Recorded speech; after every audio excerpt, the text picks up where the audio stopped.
The silence in an airplane cabin is a fragile thing. A low hum of engines and recycled air, holding a temporary truce between strangers. But on United Flight 1776 from JFK to San Francisco, that truce was about to be shattered. It began with a 10-year-old boy named Avery, whose only crime was his boundless excitement for the sky, and a man named Gregory Murphy, whose wealth was matched only by his cruelty. When Murphy looked down at the young black child, his face twisted in disgust as he spat out the words, "People like you don't belong here. You're too poor to fly."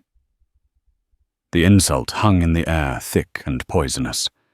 What Murphy didn't know was that his cruel words had just been logged as a potential federal offense by the quiet, unassuming man sitting in seat 12C. John F. Kennedy International Airport was a cathedral of controlled chaos. Its vaulted ceilings echoed with a symphony of rolling suitcases, garbled announcements, and a dozen different languages clashing in the air. At Gate B42, the passengers for United 1776 to San Francisco were a microcosm of the city itself, a chaotic, impatient, vibrant mix of humanity. Among them near the charging station sat 10-year-old Avery Evans and his grandmother Dorothy. To Avery, the airport wasn't just a building, it was the launching point for dreams. His dark eyes, wide with a potent mix of awe and intelligence, darted everywhere, absorbing every detail. He clutched a worn, leather-bound sketchbook in one hand and a meticulously crafted model of a Boeing 787 Dreamliner in the other. He wasn't just a passenger, he was a pilgrim heading to the promised land, the National Youth Aerospace Challenge in California, where he was a finalist. "See, Grandma, the wing rake on that 727 is more aggressive than on the A350. It helps reduce wingtip vortices, which cuts down on induced drag," Avery explained, pointing a small finger towards the tarmac. Dorothy Evans, a woman whose gentle smile was etched with the fine lines of a life well lived, nodded along, her heart swelling with pride. She had raised her grandson since he was a toddler, fostering his brilliant, insatiable curiosity. This trip was the culmination of years of hard work, Avery's late nights, studying aerodynamics, and her own extra shifts as a nurse to afford the tickets. They weren't wealthy, but they were rich in love and ambition. "You're going to teach all those fancy judges a thing or two, my sweet boy," she said, adjusting the collar on his polo shirt. The tranquility of their private world was abruptly shattered by a loud, grating voice. "Patricia, for God's sake, can you get the lounge attendant on the phone? This public Wi-Fi is atrocious. I can't close a multi-million-dollar deal on a network that's probably being used to watch cat videos." Gregory Murphy stood less than 10 feet away, a man in his late 50s who wore his expensive suit like a suit of armor. His face was a permanent sneer. His silver hair was combed back with aggressive precision, and he held his phone as if it were a scepter. His wife, Patricia, a woman who seemed to be perpetually shrinking in his presence, fumbled with her own phone, her movements flustered and apologetic. Gregory's gaze swept across the gate area, with open contempt, his eyes briefly landing on Avery and Dorothy. He saw a woman in a simple cardigan and a small black boy with a toy plane. His lip curled slightly, a micro-expression of disdain that Dorothy caught immediately. She subtly put a protective arm around Avery's shoulder, pulling him a little closer. She had navigated a world full of Gregory Murphys, and her internal alarms were ringing softly. A few seats away, a man in a rumpled grey blazer nursed a lukewarm coffee. Robert Galloway was the kind of man who disappeared into a crowd. His face was unremarkable. His posture was relaxed, and his tired eyes suggested a long week of work. He was reading a paperback novel, but his senses were sharp, honed by years of observation. He noticed the Murthy's arrogance and the quiet dignity of the grandmother and her grandson. It was a familiar tableau, a clash of worlds he'd seen 1,000 times before. He took a slow sip of his coffee and turned a page, a silent observer in the gathering storm. When the boarding call for first class began, Gregory Murthy pushed forward with an air of divine right, elbowing past a young couple without a word of apology. Finally, he boomed to Patricia, "Let's get out of this zoo." Soon after boarding, for Zone 2 was announced. Avery, practically vibrating with excitement, carefully placed his Dreamliner model into his backpack. As he and Dorothy joined the line, a sudden surge from behind caused a man to stumble. He bumped into Avery, sending the boy's sketchbook flying. It skidded across the polished floor, landing open-paged at the feet of Gregory Murthy, who was standing just inside the jet bridge, barking at his wife about their carry-on luggage. Avery rushed forward. "Excuse me, sir. I'm so sorry." Gregory looked down, not at Avery, but at the open sketchbook. It was filled with breathtakingly detailed drawings of airplane schematics, cross-sections of jet engines, and complex aerodynamic equations. For a fleeting second, a flicker of surprise crossed his face, but it was immediately extinguished by his default setting scorn. He nudged the book with the toe of his gleaming Italian loafer. "Watch where you're going, boy," he sneered without a hint of understanding or kindness. Avery quickly scooped it up, his cheeks burning with embarrassment. Dorothy was right behind him. "It was an accident," she said, her voice calm but firm, her eyes locking with Gregory's. He said he was sorry. Gregory gave her a dismissive up-and-down glance that was meant to humiliate. He said nothing, simply turning his back on them and proceeding down the jet bridge, leaving a trail of cold arrogance in his wake. Robert Galloway, who had seen the whole exchange, felt a familiar knot tighten in his stomach. It was just a small moment, a tiny crack in the veneer of civilized travel, but he knew that small cracks often preceded major fractures.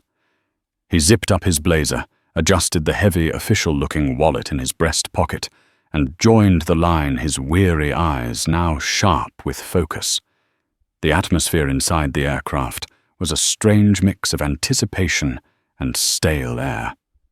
The flight attendants, led by a seasoned professional named Brenda Miles, moved through the aisles with practiced smiles, their calm demeanor a dam holding back the chaos of boarding. Avery and Dorothy found their seats 15B and 15C in the Economy Plus section. Avery, thrilled to have a window seat, immediately pressed his face to the thick acrylic, watching the ground crew move with the precision of a well-rehearsed ballet. For him, every moment of this journey was magic. Their seats were directly behind the last row of first class, and in that row, in seats 14A and 14B, sat Gregory and Patricia Murthy. Gregory was already complaining, his voice a low, insistent drill. "This is unacceptable, Patricia. The legroom is barely adequate. And what is this fabric? It feels like recycled burlap. For $5,000, I expect leather that has been personally massaged by Italian monks." Patricia murmured something placating, trying to disappear into her seat. Avery, in his excitement, was fidgeting. He reached into his backpack to pull out his sketchbook again, wanting to draw the specific model of tug that was pushing back a nearby plane. As he pulled the book out, his elbow inadvertently bumped the back of Gregory Murthy's seat. It was a light tap, barely noticeable. But to Gregory, it was a personal affront. He whipped his head around his face, a mask of theatrical fury. "Can you not?" He snapped, his voice slicing through the cabin's low hum. Several nearby passengers turned to look. Dorothy immediately put a hand on Avery's arm. "I'm so sorry, sir," she said, her tone polite but firm. "He's just excited." Gregory's eyes narrowed, zeroing in on Avery, who had frozen his hand still in his backpack. "Excited. This is a commercial aircraft, not a playground. Some of us are on this flight for important business, not for a charity trip." The words were laced with a venom that was unmistakable. Dorothy's back stiffened. "There's no need for that tone. He's a child." Gregory let out a short, derisive laugh. He leaned over the back of his seat, his voice dropping to a conspiratorial yet deliberately loud whisper that carried through the quiet cabin. "Let me give you some advice.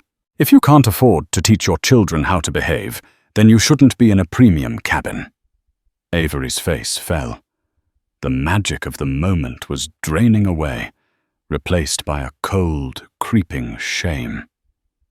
He looked down at his slightly frayed sneakers and the simple backpack he'd had for 3 years. He suddenly felt small, out of place. Dorothy's voice was like ice. "Our tickets are paid for, sir. We have as much right to be here as you do." This was the final provocation for Gregory. His carefully constructed facade of superiority crumbled, revealing the raw ugliness beneath. He stood up slightly, turning to face them more directly, ensuring he had an audience.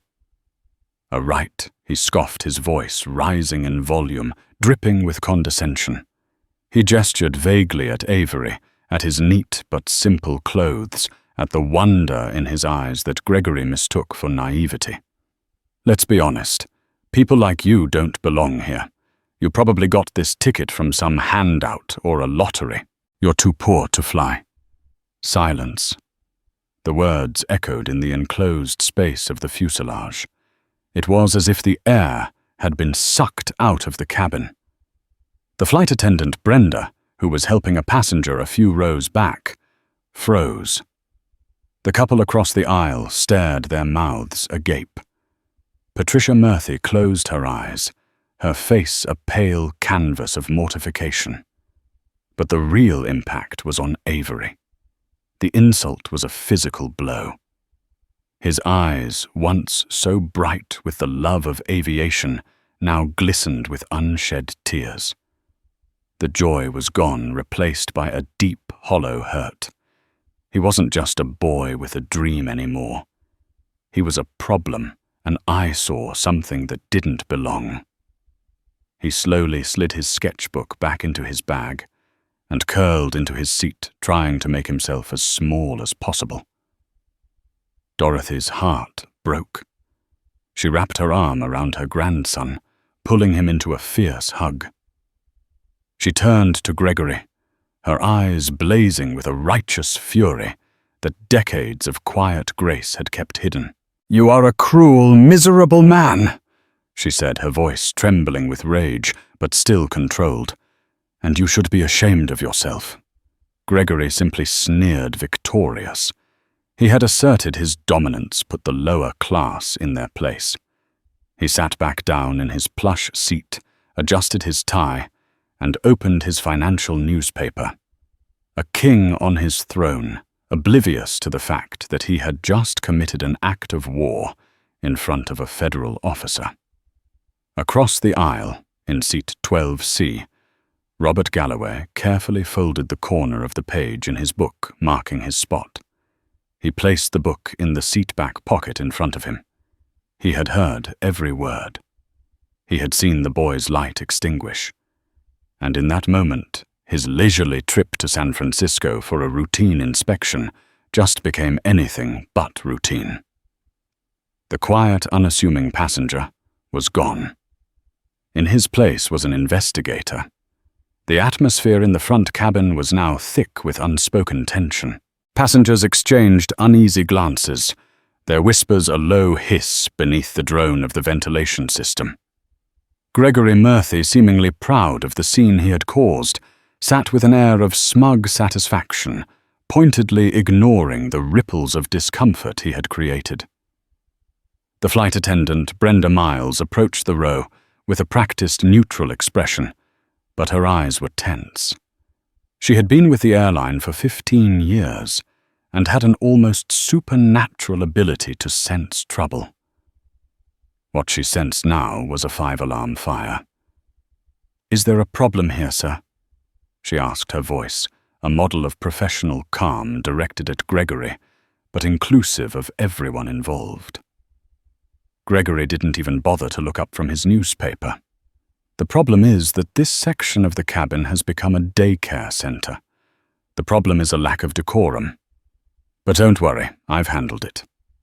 His dismissive tone was a direct challenge to her authority. Brenda's smile tightened.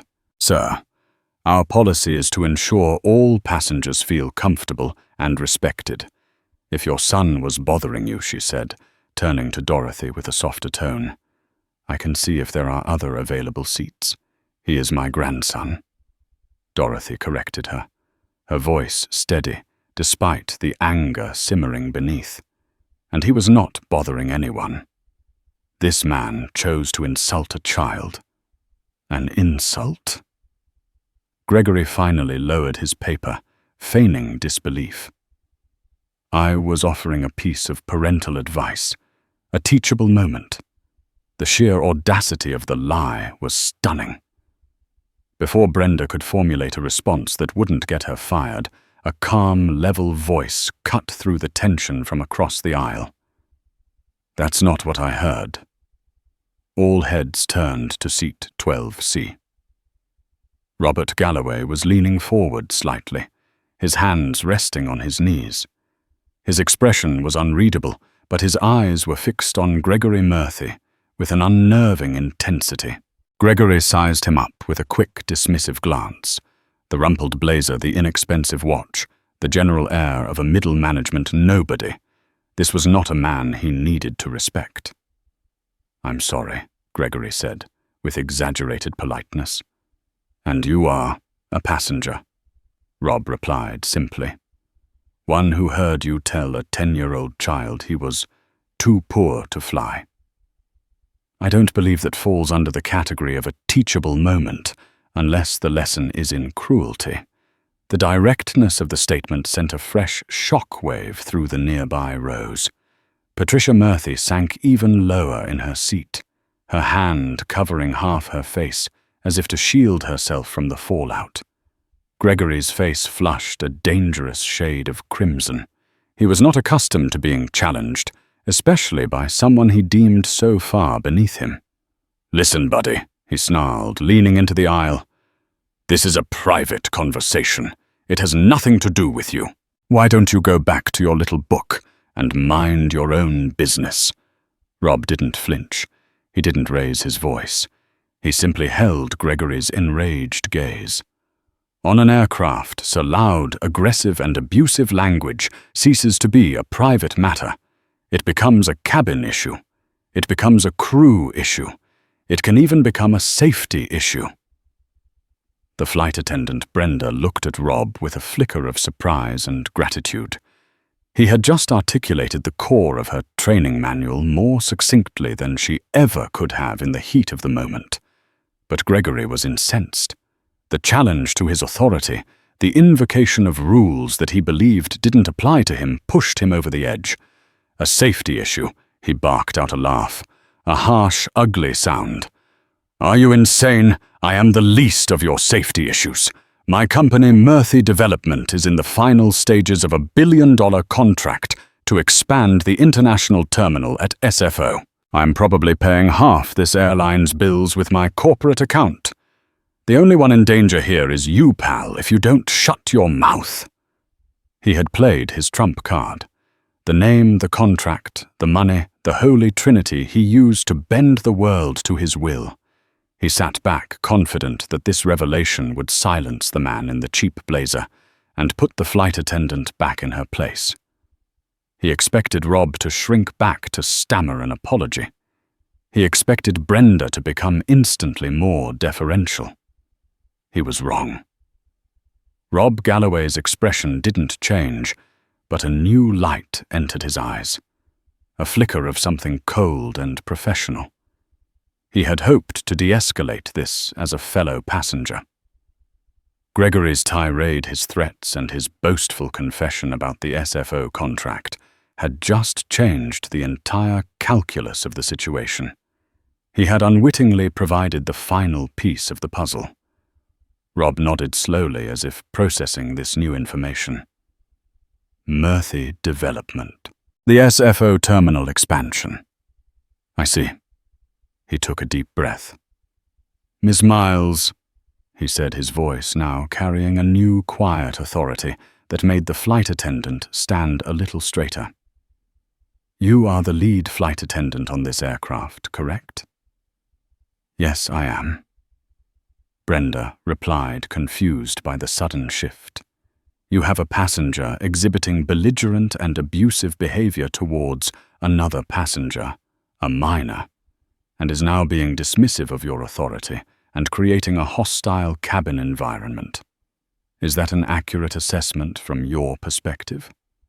Brenda hesitated for only a second before nodding. Yes, it is.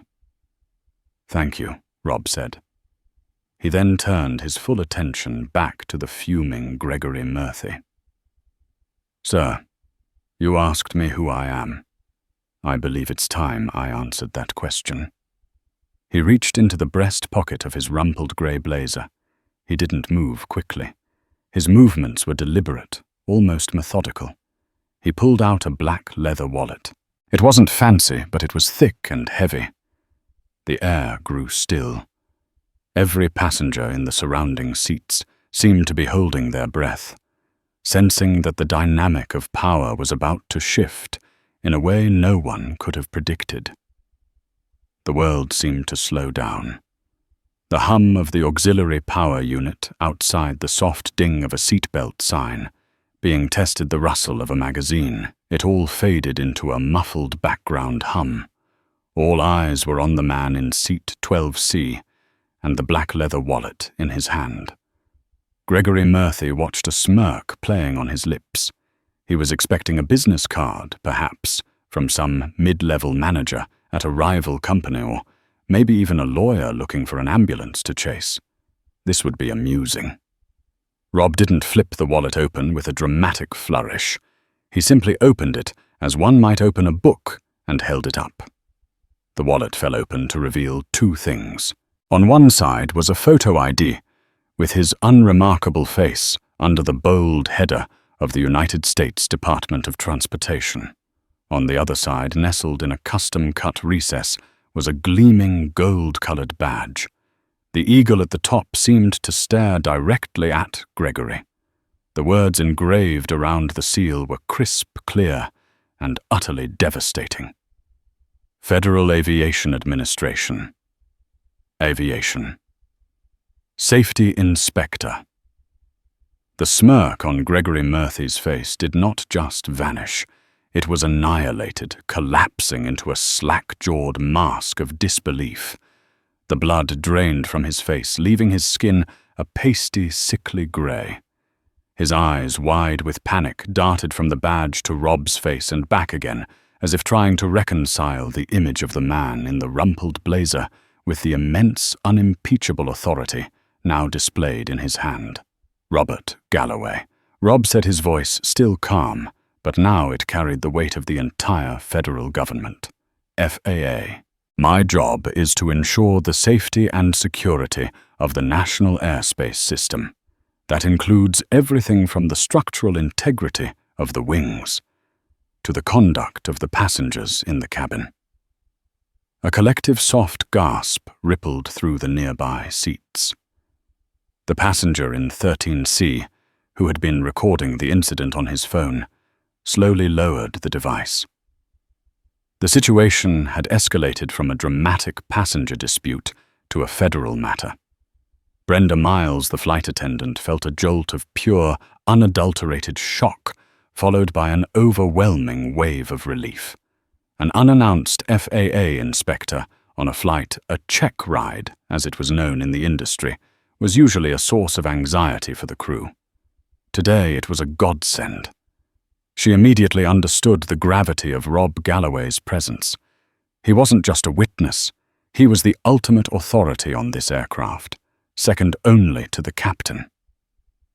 Rob let the silence hang for a moment, allowing the full weight of the situation to settle on Gregory Murphy. He continued his tone, shifting from that of a concerned passenger to that of an investigator, beginning an official inquiry. A few moments ago, you created a disturbance. You used abusive language towards a child. You were dismissive of a crew member's attempt to de-escalate. And you openly tried to use your professional standing and a pending business deal to intimidate people on this aircraft. In the language of my profession, you have exhibited behavior that is consistent with being a clear and present interference to the duties of a flight crew. He wasn't yelling. He didn't need to. Every word was a hammer blow dismantling Gregory's world brick by brick. Patricia Murphy finally broke her silence. "Gregory, please," she whispered, her voice a fragile thread. "Just apologize." But Gregory was trapped between his shattered arrogance and a rising tide of panic. "Apologize to these people, to this glorified hall monitor. This is a misunderstanding." Gregory stammered, his voice losing its baritone bluster, becoming thin and reedy. I was under a lot of stress. The deal, it's very high pressure." Rob's expression remained impassive. "Stress does not grant you a license to verbally assault a child or disrupt a flight, sir. In fact, your inability to manage your stress is in itself a potential safety concern." He then turned to Dorothy and Avery. His entire demeanor softened. The hard edge in his voice was gone, replaced by a gentle concern. "Ma'am, son," he said, his eyes meeting Avery's. "I am truly sorry for what you just experienced. No one deserves to be treated that way." Avery, who had been hiding his face in his grandmother's side, looked up. He saw the badge, and his eyes, red-rimmed but full of intelligence, widened in understanding. He knew what the FAA was. These were the people who wrote the rules for the machines he loved, the guardians of the sky. To see one of them defending him was like a superhero revealing his identity. Rob gave him a small, almost imperceptible nod. "That's a nice model," he said, gesturing to the backpack where the Dreamliner was tucked away. "You have good taste." A tiny, hesitant smile touched Avery's lips, for the first time since the ordeal began. Returning his attention to the matter at hand, Rob closed his wallet with a soft snap that sounded like a gavel in the silent cabin. "Ms. Miles," he said to the flight attendant, "I'm going to need to have a word with the captain. In the meantime, please ensure the cockpit is aware that we have a potential Title 49 Section 46504 violation on our hands." Brenda's eyes widened. She knew the code. Interference with a flight crew, a federal offense. "Right away, Mr. Galloway," she said, her voice crisp and professional. She turned and walked swiftly toward the cockpit, her steps full of a purpose she hadn't had 5 minutes earlier. Gregory Murphy finally seemed to understand. This was not about an apology anymore. This was not something his money or his influence could fix. The quiet man in the grey blazer was not just a passenger, he was a gatekeeper, and Gregory had just tried to smash the gate down.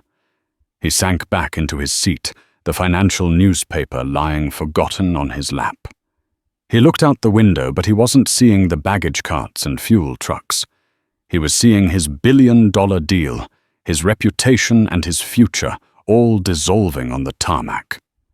The curtain separating the galley from the first-class cabin swished open, and Captain Miller emerged. He was a tall man with a calm, authoritative presence, his silver and black uniform immaculate. He didn't look flustered or angry, but his eyes, which had scanned 1,000 horizons, were focused and serious. Brenda had clearly and efficiently relayed the situation. He walked directly to row 12 and addressed Rob, his voice low and professional. "Inspector Galloway." "I'm Captain Miller. Brenda informed me of the situation. Can you give me your assessment?" Rob stood up and moved into the aisle to speak with him, creating a small zone of official privacy. Captain Rob began his voice, equally quiet. "We have a passenger, Mr. Murphy, in 14B, who has been verbally abusive to another passenger, a minor in 15C. The language used was derogatory and created a significant disturbance. When confronted by the lead flight attendant, he became belligerent and dismissive. He then attempted to leverage a significant business contract with SFO to intimidate those around him. In my professional opinion, his behavior is erratic, aggressive, and unpredictable. He constitutes a Level 1 threat with the potential to escalate. In aviation security, threat levels are clearly defined. A Level 1 threat involves disruptive, suspicious, or verbally abusive behavior. While it was the lowest level, the captain and crew were trained to take it with the utmost seriousness, as such behavior could easily escalate once airborne. Captain Miller listened intently, his expression unreadable. He glanced over at Gregory Murphy, who was now sitting rigidly in his seat, his face pale, avoiding all eye contact. He then looked at Avery, still nestled against his grandmother, and a flicker of deep disapproval crossed the captain's face. "I understand," Captain Miller said. He then walked the few steps to row 14. He stood in the aisle looking down at Gregory. He didn't speak immediately, letting the silence and the weight of his uniformed presence do the talking. "Mr. Murphy," he finally said, his voice devoid of warmth. "I am Captain Frank Miller. This is my aircraft. My primary and indeed my only responsibility is the safety and security of every single person on board. This includes the crew and all 256 passengers. Your behavior as reported to me by my crew and corroborated by an FAA inspector has called that safety into question." Gregory looked up, his eyes pleading. The bluster was gone, replaced by a desperate, panicked energy. "Captain, I assure you it's been blown completely out of proportion. I was having a bad day. I'm fine now. I won't say another word for the entire flight, I promise." "The time for promises has passed," Sir the Captain stated coolly. "The moment you chose to verbally assault a child and create a hostile environment, you forfeited the privilege of being on this flight. You have become a liability." Patricia let out a small, horrified gasp. "Captain, you can't be serious. We have to be in San Francisco. My husband has a vital meeting in the morning. It's career-defining." Captain Miller's gaze remained fixed on Gregory. "With all due respect, madame, your husband's career is not my concern. The safety of this flight is. The decision to remove a passenger is not one I take lightly, but I will not hesitate when I believe it is necessary. And I believe it is necessary now." He turned to Brenda. "Brenda, please inform the ground crew that we will be returning to the gate. Have airport security meet us there to escort 2 passengers off the aircraft." "Yes, Captain," she replied, a look of grim satisfaction on her face.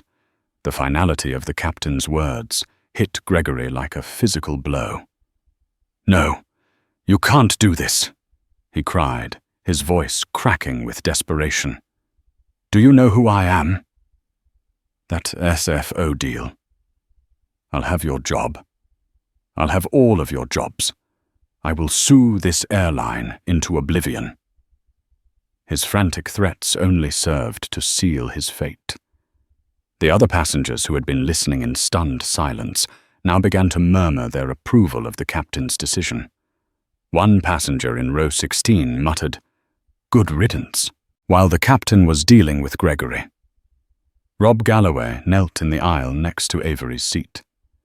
"Hey there, champ," he said softly. "You holding up okay?"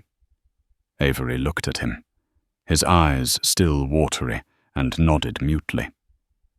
"I saw your sketchbook earlier." Rob continued, his voice gentle. "The schematics were impressive, especially the cutaway of the GENX engine. You got the tertiary compressor stage just right." Avery's eyes widened in surprise. "You know about turbofan engines?" Rob smiled. "It's kind of my job.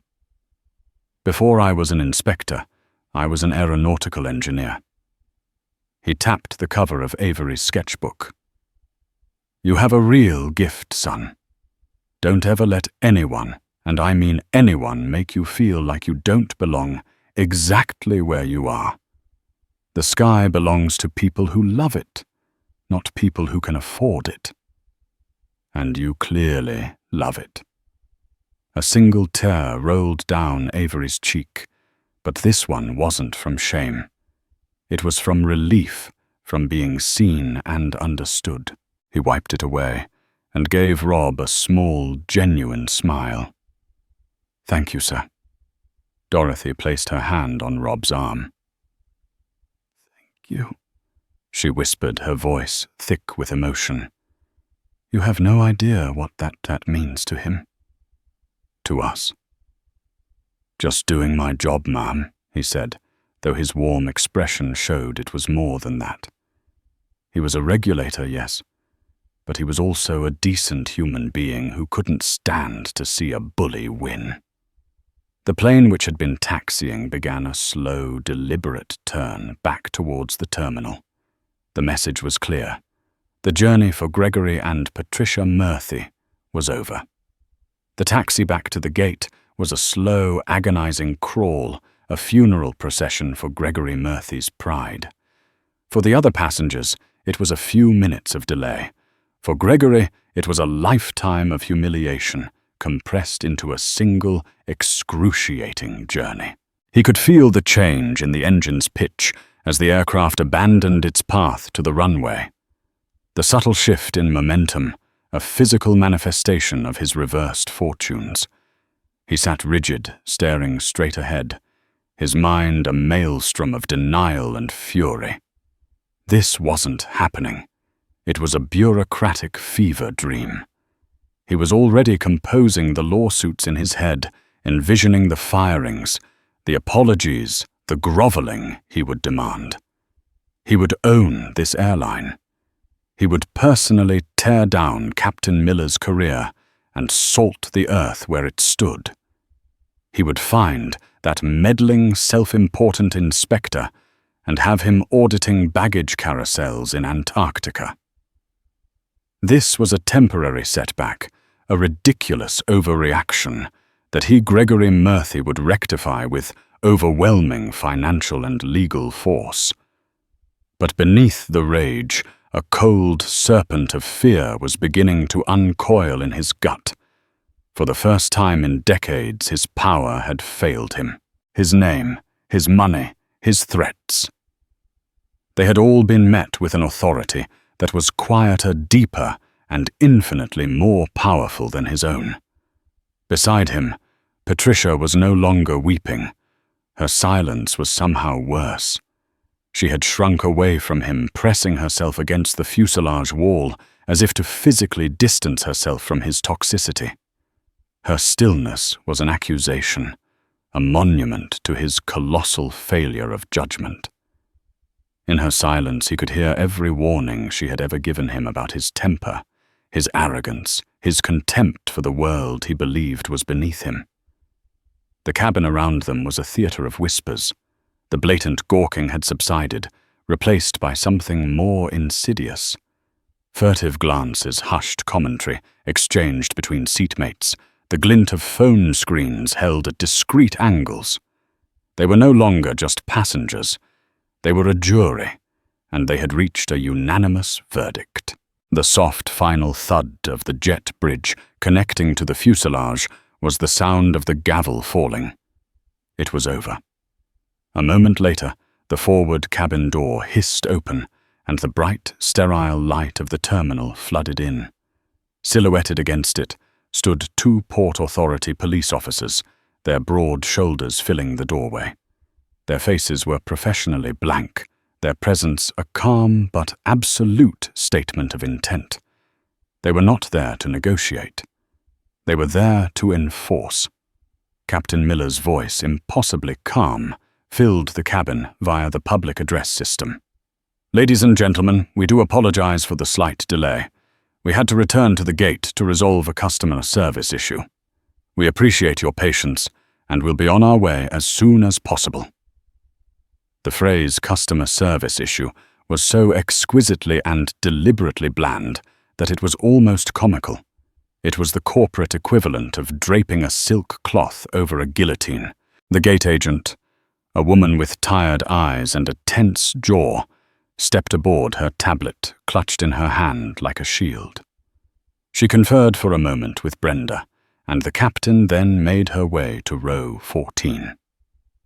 "Mr. and Mrs. Murphy," she said, her voice strained with forced politeness, "I'm going to have to ask you to gather your personal belongings and deplane with me." Patricia began moving at once, her hands trembling as she pulled her cashmere shawl from the overhead bin, desperate to flee. But Gregory remained motionless, a statue of defiance. So one of the police officers said, taking a half step forward. His voice was not threatening, but it carried an undeniable weight. "We need you to deplane now." Slowly, as if moving through deep water, Gregory unbuckled his seatbelt. He rose to his feet, his expensive suit feeling like a costume. He had to reassert control. It was all he knew. "This is an outrage." He began, his voice a low growl. "I am Gregory Murphy of Murphy Development. My lawyers are with Cromwell and Mooring. This action will result in the most significant lawsuit this airline has ever seen. You are making a catastrophic mistake." The gate agent didn't even blink. "Sir, your options right now are to walk off this aircraft on your own or to be escorted off. The choice is yours. But you will be deplaning." The finality in her voice, backed by the stoic presence of the officers, finally broke through his wall of bluster. He was beaten, defeated. With a strangled noise of pure frustration, he grabbed his briefcase from the floor. His walk down the aisle was the longest 10 yards of his life. It was a gauntlet of stairs. He saw it all in their faces, the open contempt of some, the pity of others, the cold indifference of most. He heard the barely concealed click of a phone's camera. Someone coughed to cover a laugh. The other passengers didn't part for him. He had to awkwardly squeeze past outstretched legs and elbows, his physical passage as obstructed as his professional one was about to be. As he passed row 15, he could not stop himself. He had to look. His eyes locked with Avery's. He had expected to see triumph, a child's gloating victory. But he saw nothing of the sort. Avery wasn't smiling. His young face was a complex canvas of emotions, the lingering shadow of the hurt Gregory had inflicted, confusion, and something else that twisted the knife deeper than any smirk could have a quiet, profound pity. In that moment, the boy he had tried to crush with the weight of his own importance was looking down on him from a moral high ground he could never hope to reach. It was the ultimate invalidation. Without another word, Gregory turned and stumbled the last few feet down the jet bridge, a fallen monarch exiled from his kingdom.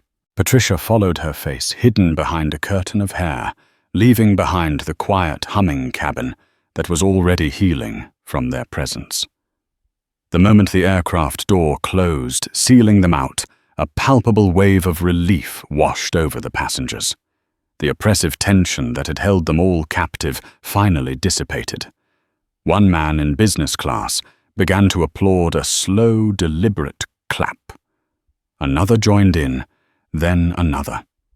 It wasn't a roar, but a soft, collective ripple of approval, a quiet affirmation that a necessary and just action had been taken.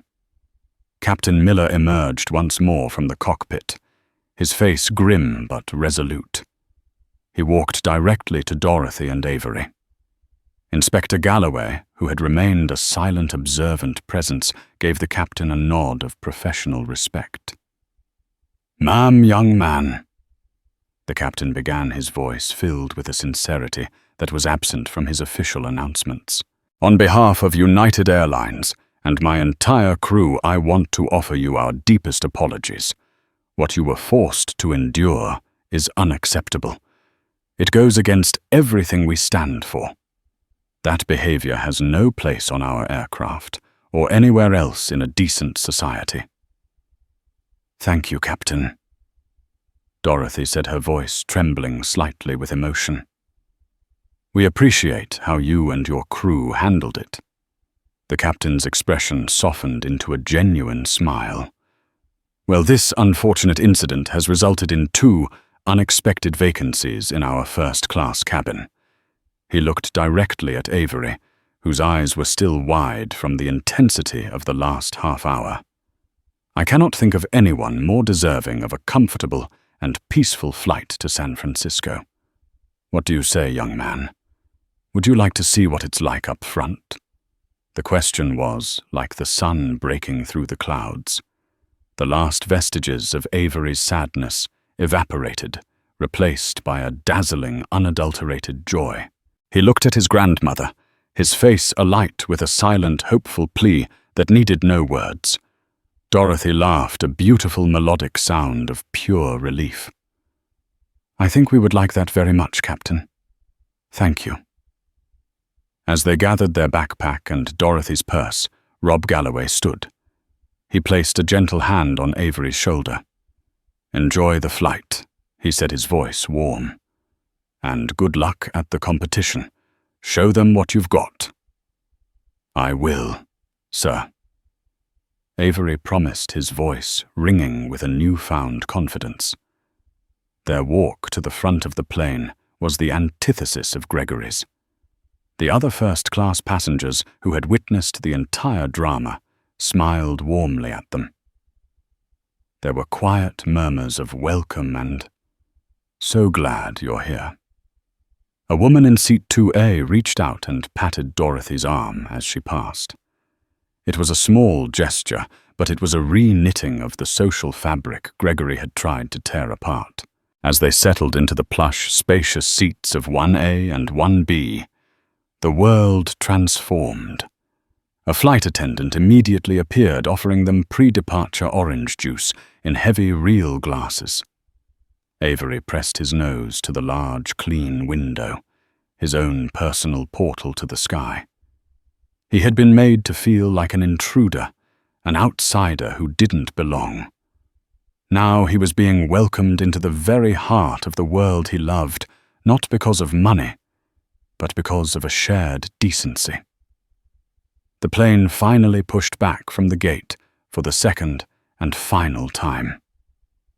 The powerful roar of the engines as they accelerated down the runway was no longer just a sound of propulsion. It was a sound of victory. As the aircraft lifted gracefully into the air, leaving the city, and the drama behind Avery opened his sketchbook to a fresh page. He wasn't drawing an airplane this time. With careful, reverent strokes, he began to sketch the profile of a quiet, unassuming man in a rumpled grey blazer, the guardian who had proved to him that even in the vast, impersonal sky heroes were still flying. The flight to San Francisco was for Avery and Dorothy a journey into a different world. The quiet hum of the cabin in first class was a universe away from the cramped tension of the rows behind them. Here the air seemed calmer, the light softer. Dorothy watched as Avery ran his small hand over the supple leather of his seat. His eyes wide, with a mixture of wonder and disbelief. A flight attendant, not Brenda, but a colleague she had briefed, approached them with a warm, genuine smile. "Can I get you anything to start?" she asked. "A warm towel, some juice. The macadamia nuts are particularly good today." Avery, who had never been offered anything more than a small bag of pretzels on a plane, just stared speechless. Dorothy answered for them both. Her voice filled with a quiet gratitude that felt more at home in this rarefied air than Gregory Murphy's boorish demands ever could have. Later, Brenda Miles herself made her way up the aisle during a quiet moment in the flight. She knelt beside Avery's seat. "I just wanted to see how our VIPs are doing," she said softly. "And I wanted to thank you. You and your grandmother reminded us all why we do this job. It's not just about getting from A to B." She then looked at Avery, her expression serious but kind. "Don't let people like him dim your light. The world needs more people who look at the sky with wonder." The true highlight came an hour before landing. As promised, Captain Miller had the purser escort Avery to the front of the aircraft. Stepping through the cockpit door was like entering a shrine. The sprawling panorama of the deep blue sky, the endless carpet of clouds below, and the quiet, focused energy of the pilots was breathtaking. Captain Miller explained the functions of the primary flight display, the glowing arrays of buttons and switches speaking to Avery, not as a child, but as a fellow enthusiast. "This right here," the captain said, pointing to a screen, "is our flight management system. It's the brain. But the heart is the person who loves to fly." He smiled at Avery. "That's you. That's us." Standing there bathed in the glow of the controls, with the curvature of the earth visible on the horizon, Avery felt a profound sense of peace and purpose. He belonged here. This was his world. 3 days later, standing on a brightly lit stage in a San Francisco Convention Center, Avery accepted the first-place trophy for the National Youth Aerospace Challenge. His presentation on laminar flow wing design had dazzled the judges, a panel of engineers from NASA and Lockheed Martin. As the applause washed over him, he looked out into the crowd and saw his grandmother, her face a beautiful portrait of joy and pride, tears streaming down her cheeks. He had flown, and he had soared. For Gregory Murphy, the experience was precisely the opposite. His descent began the moment he was escorted into the sterile, beige-tiled Port Authority office at JFK. The polite but implacable officers took his statement, their expressions bored and procedural. His threats, his name dropping, his frantic explanations. They all dissolved against the cinder-block walls of bureaucratic indifference. He was just another unruly passenger, a file number, a problem to be processed. Patricia sat beside him. A silent, weeping statue of shame, her refusal to meet his gaze a more profound condemnation than any shouted accusation.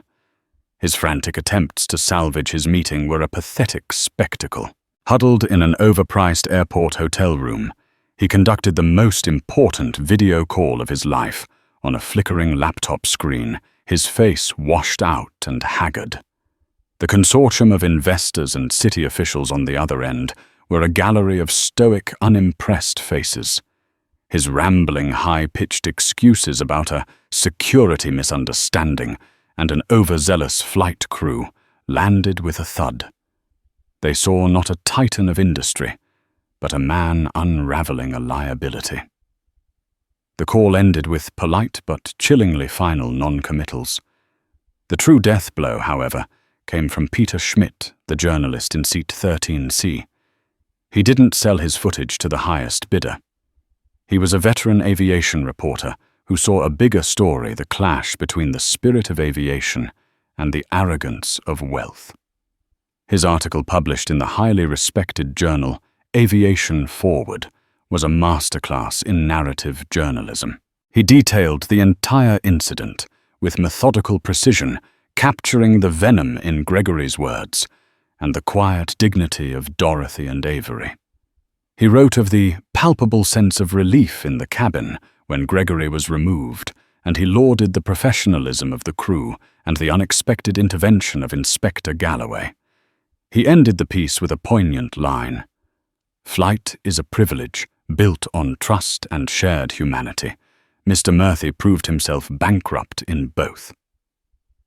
The article ricocheted through the corporate and aviation worlds.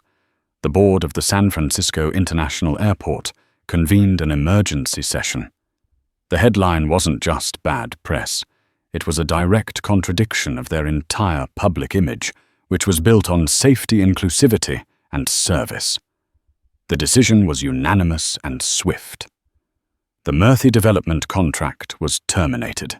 The public statement was a thinly veiled rebuke, citing the need for partners who align with our core values of respect, safety, and community. The market's reaction was a bloodbath. The SFO deal had been the single pillar holding up Murphy Development's inflated stock price. With that pillar kicked out, the entire structure collapsed.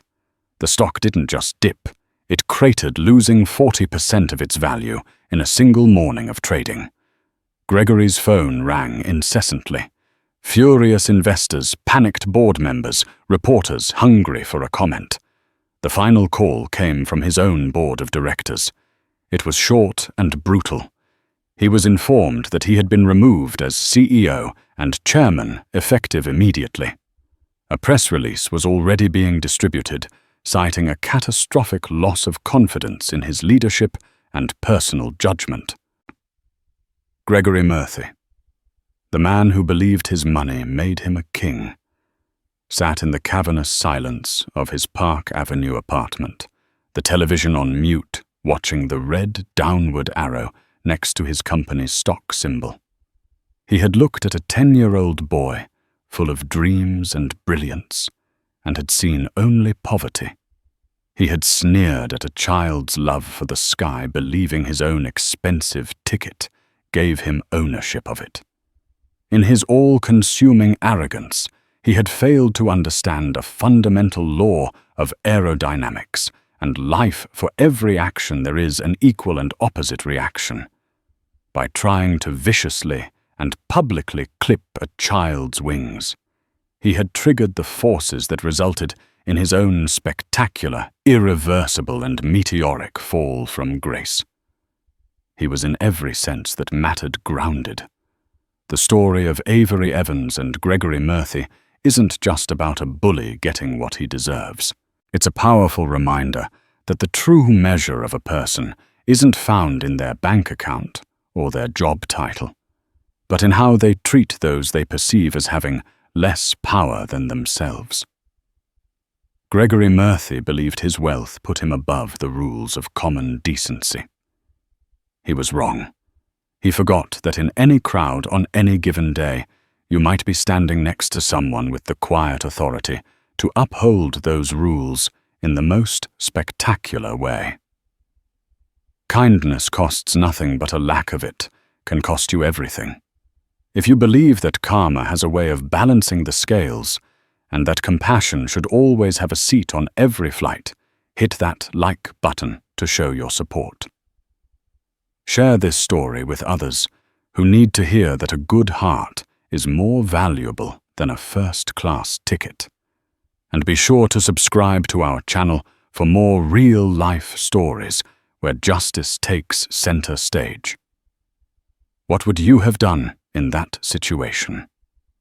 Let us know in the comments below. We read every single one.